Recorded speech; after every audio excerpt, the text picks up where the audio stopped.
तो question number बेटा ये जो 3 है आपके सामने गुजर रहा है, इसमें आप देख रहे हैं कि find the area of a trapezium if its length of parallel sides are. जो लेंथ ऑफ पैरेलल साइड है वो है 45 मीटर एंड 70 मीटर। ये दोनों पैरेलल साइड की लेंथ है एंड हाइट ऑफ 30 मीटर, और इनकी हाइट 30 मीटर है। तो इसी तरह ये फार्मूला लिख के हम तो फार्मूले में ये वैल्यू रिप्लेस कर देंगे। 1/2 का 1/2 आ गया। हाइट ये दी हुई है 30, तो यहाँ पे 30 आ जाएगा।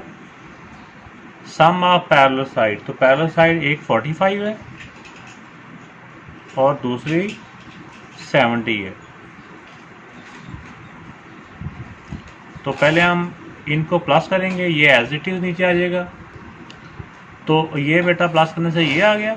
अब हम 2 के साथ इसको कट करेंगे, ये तो डेसिमल में हो रहा, पूरा पूरा नहीं होगा, तो ये हो जाएगा 2 1 दा 2, 2 15 दा 30। अब 15 को 115 से मल्टीप्लाई कर लेते हैं हम रफ में। तो ये बेटा मल्टीप्लाई करके इसका आंसर आ गया।